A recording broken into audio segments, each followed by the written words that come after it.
नमस्कार दोस्तों, स्वागत है आपका हमारे इस यूट्यूब चैनल पे। कल 28 तारीख है और कल जंग का दिन है। मतलब कल आपका यूपी टेट का पेपर है, जिसके लिए आप इतने दिन से इंतज़ार कर रहे थे, जितने दिन से आप तैयारी कर रहे थे। अंत में वो दिन आ गया है और कल है आपका पेपर। बहुत पढ़ाई आप लोग ऑलरेडी कर चुके हैं, बहुत आप लोगों ने मेहनत करी है। आई थिंक चाहे फिज़िकल कोचिंग ली हो, चाहे आप लोग ऑनलाइन कोचिंग में हो, चाहे आपने जितना मैंने पढ़ाया है उसमें हो, या कहीं किसी भी प्लेटफॉर्म पे हो, तो पहले तो सबसे पहले सभी को बेस्ट ऑफ लक। कल का एग्ज़ाम आप सभी का अच्छा हो, मैं प्रे करूँगा। दूसरी चीज़ कि अब कल है पेपर, तो थोड़ा सा गुरु ज्ञान ले लो और पेपर में उसको उतार लो। अब पेपर देने से पहले भी कुछ चीज़ों को दिमाग में रखना है। सबसे पहले कि जो आज का दिन है, इस दिन में आपको करना क्या है। तो भाई देखो, दिन तो पूरा बीत चुका है, अब रात बची है केवल। और रात बची है तो मैंने एक वीडियो पहले बनाई थी कि आप लोगों को क्या क्या पेपर में लेके जाना है, सारे डॉक्यूमेंटेशंस, एवरीथिंग बहुत अच्छे से समझाया है। वो मैंने सुबह अपलोड करी है, आप जाके उसको भी चेक कर सकते हो, लिंक मैं डाल दूंगा डिस्क्रिप्शन में। दूसरी बात, अब क्या करना है, रात में क्या करना है। तो देखो, इस वक्त पढ़ाई नहीं की जाती है। ये जो समय है ना, ये समय है डर का। क्योंकि अभी आप लोग डरे होगे, आपके अंदर भय नहीं बोलते हैं, वो भय वाला डर नहीं है। ये वाला होता है ना, वो वाला डर होता है कि आपके अंदर पेट में खड़गड़ हो रही होती है, लाइक कल क्या होगा। ठीक है ना बात। तो उसको संभालने के लिए ज़्यादा नहीं पढ़ना है, ना ही कुछ नया पढ़ना है। अब कुछ नया पढ़ने की ज़रूरत नहीं है। इस टाइम पे आपको वो चीज़ों को दोहराना है अपने दिमाग में जो आप याद कर चुके हो। नया कुछ भी पढ़ने की ज़रूरत नहीं है, क्योंकि नए पढ़ने के चक्कर में क्या होगा, ना तो नया याद हो पाएगा, और जो पुराना आप अच्छे से याद करके बैठे थे वो भी धुंधला होने लग जाएगा। तो इस वक्त फोकस करना है किस चीज़ पर, जो आपको याद है, जो आपको आता है। अब आपको उस पर जाके लड़ाई करनी है, बाकी आपके तुक्के चलने वाले हैं, या फिर अगल बगल से कुछ अगर हो पाया तो, वैसे जिसकी उम्मीद नहीं है, क्योंकि अब पेपर्स में आजकल ये सब चीज़ें ख़त्म होती चली जा रही हैं। ठीक है ना बात। तो आप लोगों को ये करना है, पहली बात आज करनी है। दूसरी बात, कल पेपर जब आपके सामने आएगा तो सबसे पहला काम आप क्या करोगे। तो सबसे पहला काम आपको अपना सेट चेक करना है, क्या वो ही सेट आपके जो आपने फिल किया है या फिल करने वाले वो उससे मैच कर रहा है नहीं। क्योंकि कभी कभी ऐसा होता है, गलती से जो इन्विजिलेटर होता है वो दूसरा सेट पकड़ा जाता है और हम लाइक इनोसेंट होते हैं, क्योंकि हमें तो कुछ पता नहीं ना पेपर कैसे क्या होने वाला है। तो हम लोग क्या करते हैं, हम लोग गड़बड़ कर देते हैं और सेट दूसरा ले लेते हैं, और वहीं पे आपका खेल ख़त्म। तो पहला काम तो सेट चेक कर लेना। जैसे ही पेपर की सील खुलती है, तो सील खुलने के तुरंत बाद सबसे पहला पेपर का आखिरी पन्ना खोलो, वहाँ पे चेक करो क्या वहाँ पे आखिरी क्वेश्चन 150वां है या नहीं। क्योंकि आपके इंस्ट्रक्शंस में साफ दिया हुआ है, अगर लास्ट में आप बताते हो कि मेरे पेपर में कुछ क्वेश्चन पेपर में मेरे पेजेस कम है, तो गलती आपकी है। शुरू होते ही फाड़ते ही अगर आप बता दोगे तो वो उसके लिए इन्विजिलेटर जो भी होगा वो कुछ ना कुछ आपके लिए लेके आएगा, या फिर आपको नया पेपर उठा के देगा। वो उसकी रिस्पॉन्सिबिलिटी है। लास्ट में बताओगे तो वो आपकी रिस्पॉन्सिबिलिटी है। पेपर फाड़ने से पहले आपको ओएमआर शीट मिलती है। ओएमआर शीट को इतने ध्यान से भरना है, क्योंकि अगर उसमें गड़बड़ हो गई तो आपका तो खेल ख़त्म। रोल नंबर हो, रजिस्ट्रेशन नंबर हो, आपके सेक्शन हो, आपका नाम हो, जो भी आपको एंट्रीज़ भरनी है वो बहुत ध्यान से भरना। जहाँ पे ना आए वहाँ पे इन्विजिलेटर खड़ा है, उसको उसी चीज़ के पैसे मिले हैं। तो आपको 10 बार पूछना है कि सर मुझे यहाँ पे क्या भरना है। कुछ लोग ये कोशिश करते हैं कि लोग सोचेंगे कि बताओ इसको इतना नहीं आता, इस चीज़ के चक्कर में वो लोग क्या करते हैं, गलत एंट्री भर देते हैं और लास्ट में फिर ऐसे मुंह देखते हैं कि भाई गलती होगी सर, अब क्या करें। तो वो ज़्यादा गलत है। उससे वो होने से पहले आपको क्या करना है, आपको नहीं समझ में आ रहा सेंटर कोड क्या है, नहीं समझ में आ रहा, पहले पूछो। पेपर में तो आपके सब लिखा हुआ है, सॉरी को एडमिट कार्ड में, बट स्टिल नहीं कन्फ्यूजन, कुछ भी दिक्कत है, उसको बुलाओ बंदे को, भाई सर इधर आइए, मैडम इधर आइए, बताइए इसमें क्या भरना है। वो आपको बड़े प्यार से बता देगा। पहली चीज़ तो एंट्री ध्यान से भरना। गोले भरने के उसमें सब बताया होता है कि गोले कैसे भरने होते हैं। डार्क करना होता है, बाहर नहीं निकलना चाहिए, आधा भी नहीं रहना चाहिए, उसको काटना भी नहीं है। ये सब उसमें इंस्ट्रक्शंस दिए होते हैं। कोई नया तो नहीं होगा, लगभग लगभग सभी पेपर दे चुके हैं तो आइडिया सबको होगा। अब पेपर खुला, पेपर खोलने के बाद सबसे पहला काम 150 क्वेश्चन है कि नहीं, पहला काम ये चेक करना, सारे पन्ने हैं कि नहीं, कोई बीच में गलती से मिसमैच तो नहीं है। होता है ऐसा कभी कभी भाई कि प्रिंटिंग में बीच का पन्ना ही गायब, 150वां तो है, बीच का पन्ना गायब, तो क्या करोगे, तो वो सब चेक कर लेना, पहला काम। उसके बाद अगला काम, आप कौन सा सेक्शन सबसे पहला करोगे। देखो दो प्रकार के लोग होते हैं, एक प्रकार के लोग वो होते हैं पहला सेक्शन, दूसरा section, third section, fourth section, fifth section, उनका मतलब सेट है भाई, उनको लाइन से ही करना है। कुछ होते हैं जो रैंडमली करते हैं, वो उनमें आता था मैं। तो मैं आप लोग को पहले बता देता हूँ करना क्या है। सबसे पहला सेक्शन जो आपको करना चाहिए, सबसे पहला सेक्शन वो होता है आपका साइकोलॉजी। साइकोलॉजी के लिए मैं क्यों बोल रहा हूँ, क्योंकि देखो साइकोलॉजी एक ऐसा सब्जेक्ट है जिसमें बहुत ज़्यादा याद करना होता है और वो कन्फ्यूजिंग भी है, क्योंकि सूचना का अनुबंध सिद्धांत और सूचना का क्रियाशील सिद्धांत बहुत सेम नेम, काम अलग, तो ऐसी चीज़ों से कन्फ्यूज़न क्रिएट होता है। कोहलर ने चूहे पे दिया था कि कबूतर पे दिया था, बिल्ली स्किनर का था क्या, बहुत से कन्फ्यूजन्स, क्योंकि वो टाइम ऐसा होता है कि जहाँ पे कन्फ्यूज़न होना लाजमी है, आप कोई अलग काम नहीं करने वाले हो। तो वहाँ पे आपको क्या करना है, सबसे पहला साइकोलॉजी। साइकोलॉजी को जब आप निपटा लोगे ना, तो आपके मन में एक हल्कापन सा आ जाएगा कि भाई मेरा सबसे खतरनाक जो साइकोलॉजी सब्जेक्ट है या साइकोलॉजी जो मेरा सेक्शन है वो ख़त्म हो गया। पहला काम साइकोलॉजी, ये सभी लोग रट लो, पहला साइकोलॉजी ही किया करो, वैसे वो नंबर 1 पे भी होता है इत्तेफाक से। दूसरा काम, दूसरे पर आपको हमेशा हिंदी करनी चाहिए। हिंदी क्यों करनी चाहिए, देखिए साइकोलॉजी एक ऐसा सेक्शन है जहाँ पर शायद अगर टफ आ गया पेपर तो आपको साइकोलॉजी में क्वेश्चंस नहीं बनने वाले।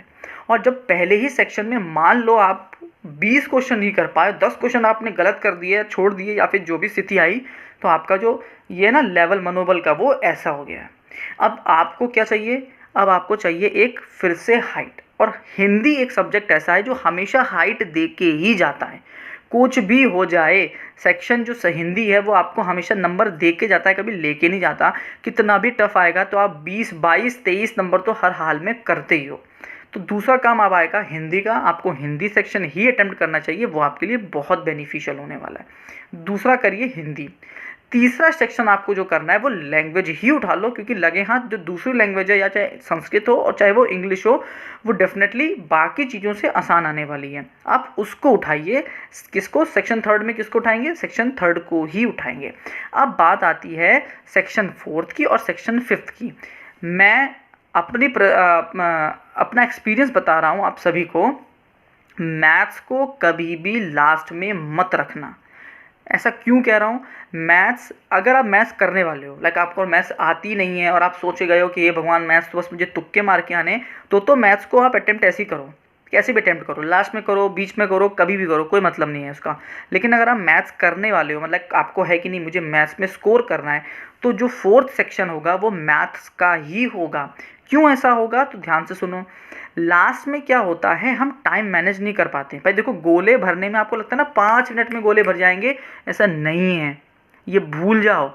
कम से कम 10 से 15 मिनट लगते हैं गोले भरने में। क्यों, क्योंकि आप एक बार पेपर देखते हो, फिर अपनी OMR देखते हो, गोला भरने से पहले बार आप रीचेक करते हो कि हाँ वही है कि नहीं, ठीक।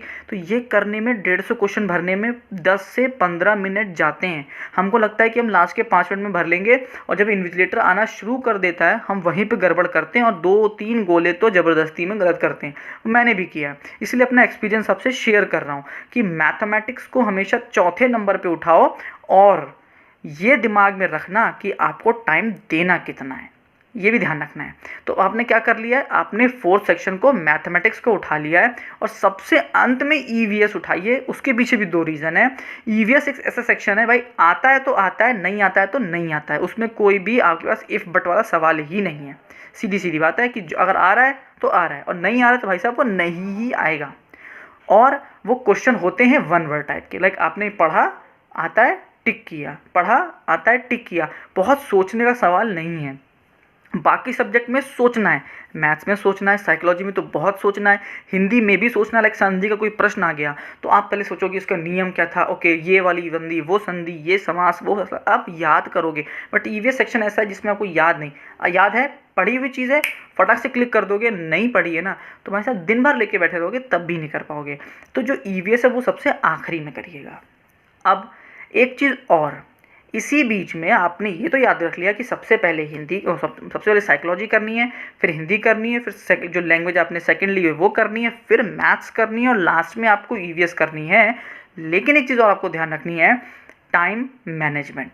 हर सब्जेक्ट को आप कितना टाइम देने वाले हो ये सोच के चलना है। आखिरी के 15 मिनट तो सिर्फ इस चीज़ के लिए रख लीजिए आप लोग कि मुझे ओएमआर शीट भरनी है आखिरी के 15 मिनट में, उसमें तो मुझे कुछ करना ही नहीं है, क्योंकि 15 मिनट वो ले लेगा। आपको लगेगा कि अरे 15 मिनट नहीं लगते sir, but it will take 15 minutes. तो 15 मिनट हटा देना। उसके बाद मैथ्स को खींच के, अगर आप करना चाह रहे हो तो मैथ्स को खींच के आधा घंटा ही देना और ईवीएस खींच के 20 मिनट ही रखना, आपका मैनेजमेंट बन जाएगा। देखो, साइकोलॉजी में खूब टाइम दो, मैथ्स में खूब टाइम दो, हिंदी में, ईवीएस में और लैंग्वेज सेकंड में टाइम मत दो। इन तीनों सब्जेक्ट में खींच के 20 मिनट से ज़्यादा इन तीनों में मत देना, क्योंकि अगर आप इन 3 में 20 दे दोगे तो बाकी 2 में क्या करोगे। क्योंकि आपको ये ध्यान रखना है कि साइकोलॉजी और मैथमेटिक्स अपने में बहुत भारी हैं, उनको करने के लिए आपको हर हाल में आधा आधा घंटा चाहिए। तो आधा आधा घंटा आप तभी दे पाओगे जब आप इधर इन तीनों को 20-20 करके 1 घंटे में निपटाओगे, तब जाके आप उधर कर पाओगे। हाँ, मैथ्स में आप ये सोच के जा रहे हो कि मुझे नहीं करनी है मैथ्स, केवल तुक्के मार के आने, तब कोई प्रॉब्लम नहीं है, फिर तो बहुत ही टाइम है, आराम से बैठो, पानी वानी पियो, चाय वाय पियो आराम से। बट मैथ्स करना चाहते हो तो याद रखना, मैथ्स को आधा घंटा दीजिए, साइकोलॉजी को आधा घंटा दीजिए, बाकी तीनों सब्जेक्ट को सिर्फ 20-20, हिंदी को 20 मिनट, इंग्लिश को 20 मिनट या संस्कृत को 20 मिनट और आपका ईवीएस को 20 मिनट। अगर आप इसमें कुछ टाइम बचा पाए तभी आपका कल्याण भी है, क्योंकि आपको 15 मिनट आखिरी के सिर्फ ओएमआर भरने के चाहिए। ये है बात गुरु ज्ञान। क्योंकि पेपर में ये अगर आपने नहीं किया तो आप ये समझ के चलो कि आपका पेपर ही अधूरा रह जाएगा, और पेपर अधूरा रह गया तो सारी मेहनत बेकार। कोई भी प्रश्न छोड़ के मत आइएगा, नेगेटिव मार्किंग नहीं है। ना आता हो, टाइम आ गया है, इन्विजिलेटर सर पे खड़ा है, पेपर छीन रहा हो, ज़बरदस्ती में ABCD कुछ भी भर देना। भगवान ने अगर चाहा तो 2-3 तुक्के भी अगर आपके लग गए तो आपकी मेरिट ऊपर चली जाएगी। मेरिट इन द सेंस, यहाँ मेरिट का कोई मतलब नहीं है, बट फिर भी आप ऊपर आते हो, नंबर ज़्यादा लाते हो, तो आपके अंदर कॉन्फिडेंस भी होता है और हो सकता है वो 2 ही नंबर या 3 नंबर आपको पास भी करा जाए। तो ये काम करना है, कुछ भी मत करिए, आप चिल करिए, जितना याद किया है उतना पढ़िए, टेंशन मत लीजिए। अब रात में बैग वैग सब सेट कर लीजिए, अगर सेंटर दूर है तो जल्दी उठिए। और एक चीज़, ये बताने वाली चीज़ नहीं बट फिर भी कहूँगा, पेपर जाने से पहले कुछ भारी खा के मत जाना, कि भचक के खा लिए और उसके बाद अब पेट इतना भरा है कि भैया नींद चढ़ रही है, आंखें ऐसी हो रही हैं, मन नहीं लग रहा है, ये काम मत करना। और कभी कभी टेंशन भी होती है, खाना भी ज़्यादा खा लिया तो पेट भी खराब हो जाता है, तो वहाँ पर वॉशरूम नहीं जाने का मौका है, जाने को मिलेगा बट फिर पेपर भी साथ में फ्लश हो जाएगा, ये ध्यान रखिएगा। वहाँ भी फ्लश करोगे और यहाँ भी सब फ्लश कर दोगे। इसलिए पेपर 2 घंटे का पेपर है भाई, तो क्या करो, हल्का खा के जाओ, आराम से पेपर दो, फिर घर आके जितना खाना है खाओ, क्योंकि 2 ही चीज़ें खाओगे लौट के, या तो गुलाब जामुन खाओगे और या तो माँ बाप की गाली। खाने को तो कुछ मिल जाएगा। तो चलिए, आप सभी को कल के लिए बेस्ट ऑफ लक। कोई परेशानी वाली बात नहीं है, टेंशन मत लीजिए, फ्री माइंड होके पेपर दीजिएगा। आई होप बहुत अच्छा पेपर हो सभी का, जो ये वीडियो देखें उनके लिए सभी को बेस्ट ऑफ लक। कल ज़रूर मिलते हैं आप लोगों से, बताइएगा पेपर कैसा हुआ और कितना आप स्कोर कर सकते हो। Thank you and have a great good night, and आपको कल के लिए बेस्ट ऑफ लक।